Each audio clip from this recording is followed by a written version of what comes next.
शासनपति प्रभु महावीर स्वामी को हम वंदन करते हैं। सभी गुरु भगवंतों कोटि कोटि के पाठ से वंदन करते हैं। श्रद्धावान भाई और बहनों, आपके अंदर विराजित आत्मा को माजलगांव से सुभाष कोठारी का सादर प्रणाम, सादर जय जिनेन्द्र।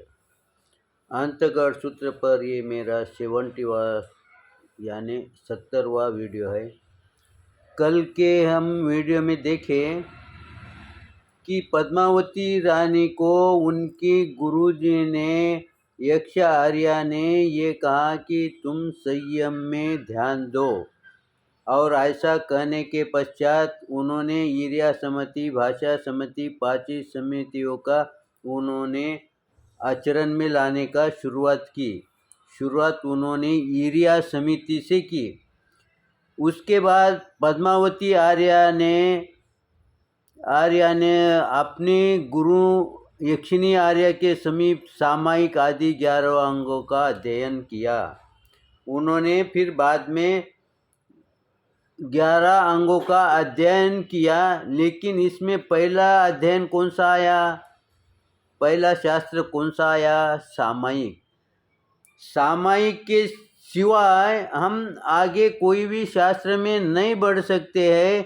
इसलिए पद्मावती रानी ने सामायिक की शुरुआत की और उसके पहले 5 समितियों का आचरण में लाया, और उसके पश्चात उन्होंने उपवास, बेला, तेला जो भी है ना, पचकान के। इसका मतलब क्या हो गया कि हमारे को उपवास वगैरह जो तपस्या हम करते हैं, उसके पहले हमारे को शास्त्र का ज्ञान आवश्यक है। पहले शास्त्र का ज्ञान क्यों आवश्यक है? क्योंकि हम जो भी तप करते हैं वो तप कैसा हो? तप कई भाई बहन करते हैं, लेकिन वो तप में नहीं आता है। तप में आने के लिए तप की जानकारी हो, और तप की जानकारी कहाँ से मिलेगी? शास्त्र से ही मिलेगी। इस तरह से उन्होंने पहले शास्त्र की मालूमात ली, उसका अध्ययन किया, और उसके पश्चात उन्होंने तपस्या चालू की। इस तरह से वो तपस्या करते हुए उसने अपनी साधना पूर्ण की। इस तरह से यहाँ पर हमारा यह अध्ययन पूर्ण हो जाता है। उसके बाद में जो अध्ययन आते हैं उसमें विश्लेषण करने तरीका कुछ भी नहीं है। वो आप पढ़ के भी आपके समझ में आ जाएगा। और यहाँ पर हम 6ठा वर्ग का शुरुआत करते हैं, उसका विश्लेषण करते हैं। उसके अंदर भी पहले दूसरे वर्ग में कोई विशेष बात नहीं बताई है, और तीसरे वर्ग में उन्होंने जो तीसरे वर्ग में राजगृह नाम का नगर था, वह गुणशील राजा, सैनिक राजा राज्य करता था। उस राजगृह के अंदर अर्जुन माली रहता था। अब यहाँ पर अर्जुन माली की कथा आती है। ये कथा जो है ना, ये कथा हमारे को दिशा दर्शक है। ये कथा हमारे को आगे बढ़ने के लिए सहायक होती है। इसलिए वहाँ पर उन्होंने, गुरु भगवंतों ने कहा है कि राजा सैनिक राज करता था, उसकी रानी का नाम चेलना था, और उस समय अर्जुन माली उसी नगरी के अंदर रहता था। उसका काम क्या था? वो माली था, यानी उसका बगीचा था नगर के बाहर ही, नगर के निकट ही, अति दूर नहीं है, उसका बगीचा था। और वो क्या करता था? वो बगीचे के अंदर से फूल लाता था और वो नगरी के अंदर बेचता था। अब ये अर्जुन माली का वर्णन हमारे को क्यों सुनने का है? क्योंकि वो हमारे को आगे बढ़ने में प्रेरणा देता है, सहायक बनता है, हम आगे कैसे बढ़े। इसीलिए वो अर्जुन माली का एक नियम था। उसका नियम क्या था कि पहले घर से बगीचे में जाना, फूल इकट्ठा करना, और वहाँ पर एक मंदिर था। किसका मंदिर था? मुगल पानी का, यानी यक्ष का यक्षातन था। वो एक यक्ष था। तो अब ये यक्ष का मंदिर किसने बनाया? ये यक्ष का मंदिर उसके पूर्वजों ने बनाया। पितामह पिता के पहले पहले जो भी था ना, उन्होंने मंदिर बनाया और उनकी श्रद्धा होंगी उस यक्ष पर, और उन्होंने उसका मंदिर बनाया, तो उनकी ये परंपरा चालू हो गई। कौन सी परंपरा चालू हो गई? पहले जाने का, पहले फूल इकट्ठा करने के, फूल इकट्ठा करके मंदिर में, यक्ष के मंदिर में जाना, उसमें से 10-5 जो कुछ अच्छे अच्छे फूल उनको चढ़ाना और वंदन करके फिर पश्चात वो क्या नगरी के अंदर फूल बेचता था। तो यहाँ पर एक शब्द आता है, मुगल पानी यक्ष के,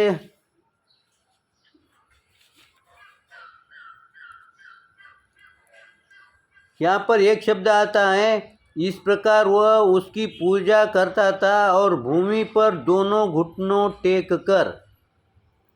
प्रणाम कैसा था? दोनों घुटने भूमि पर टेकने का। तो ये जो यहाँ पर दिया है, खाली प्रणाम दिया होता ना, लेकिन घुटनों टेक के ही प्रणाम करना चाहिए। गुरु भगवान हमारे को ये कथा समझाते हैं कि जब भी हम किसी के भी वंदन करते हैं, उस समय हमने घुटने टेक कर वंदन करना चाहिए। तो फिर हम यहाँ पर अभी हमारे जो भगवंत है, गुरु भगवंत है, जो चलते फिरते तीर्थ है, हम उनको वंदन कैसा करते हैं? तिकुत के पाठ से वंदन कैसा देते हैं, कैसा देना चाहिए, यहाँ पर इन्होंने बताया। यदि हमारे को शरीर प्रकृति से हम शरीर साथ नहीं देता है, तो उनने खाली मथेन वंदामी कहा तो चलेगा, लेकिन जिनका शरीर साथ देता है उन्होंने वंदन कैसा देना चाहिए? घुटने टेक कर, अपना सिर झुकाकर, जमीन पर मस्तक रखकर या उनके चरण को स्पर्श कर करके उन्होंने वंदन करना चाहिए, तब हमारा वंदन होगा।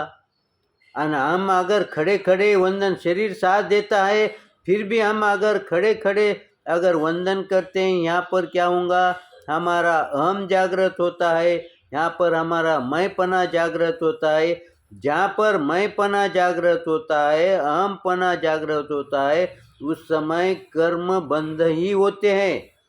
हम पूजा करते हैं, लेकिन आगा हमारी पूजा वो पूजा में गिनी नहीं जाती है। इसीलिए हम क्या करते हैं, हमेशा परेशान होते हैं। हम सोचते हैं कि मैं इतने दिन से पूजा कर रहा हूँ, मेरे को उसका परिणाम सामने क्यों नहीं आ रहा है? मैं इतने दिन से सामायिक कर रहा हूँ, मेरे सामायिक के परिणाम मेरे को क्यों महसूस नहीं होते हैं? तो गुरु भगवंत कहते हैं, तुम शास्त्र में विधि बताइए, उस विधि के अनुसार तुम अगर कोई भी क्रिया करते रहेंगे, आचरण लाते रहेंगे, तो तुम्हारी निश्चित ही उसके परिणाम तुम्हारे को दिखना महसूस हो जाएगा। इस तरह से वहाँ पर अब ये प्रतिदिन इसका नियम क्या था कि फूल इकट्ठा करना, वो यक्ष की पूजा करने का, और यक्ष की पूजा करने के पश्चात ही वो फूल बेचने को नगरी के अंदर जाता था। अब उसी नगरी के अंदर एक ललित नाम की गोष्ठी थी, यानी एक ग्रुप था, और उस ग्रुप ने क्या किया है, उस समय कोई राजा का कोई कठिन काम या कोई महत्व का काम इन 6 लोगों ने मिलकर वो पूरा किया है। अब जो राजा को संभव नहीं था वो काम इन्होंने पूरा किया है, तो फिर उनको कुछ तो भी देना चाहिए। इसलिए राजा ने कहा कि तुमने इस नगरी पर या इस राज्य पर इतना बड़ा उपकार किया है, भविष्य के अंदर तुम्हारे को कोई भी राजा की ओर से सजा नहीं मिलेगी। तुम कुछ भी करें, तुम्हारा छोटा मोटा कोई भी गलती होंगी, उसको राजा के तरफ से कोई भी दंड नहीं मिलेगा। फिर राजा ने ऐसी उनको आश्वासन देना चाहिए था क्या? राजा ने उस समय ये सोच के उनको आश्वासन दिया कि ये जो भाई है इतना अच्छा काम नगरी के लिए कर सकते हैं, तो ये भविष्य में गलत काम कर ही नहीं सकते। इसलिए वो आश्वासन, हम भी परिवार में, समाज में, अगर हमारे घर के अंदर कभी कभी हम कोई विश्वास रखते हैं लेकिन वो कभी कभी मार्ग भटक जाता है, इसलिए उसका गलत काम हो जाता है। फिर हम कहते हैं, हमारे को दूसरे लोग कहते हैं कि तुमने उसको ऐसी सुविधा क्यों दी, उसको इतना स्वातंत्र्य क्यों दिया है। स्वातंत्र्य दिया उस समय उसके शरीर, मन, भाव जो है ना, वो ऐसा करेगा ये हमारे मन में ही नहीं आता है, इसलिए उनको हम आश्वासन देते हैं। इस तरह से वो राजा ने आश्वासन दिया है।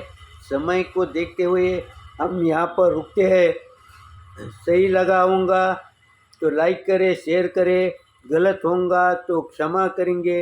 इसी आशा के साथ ओम शांति।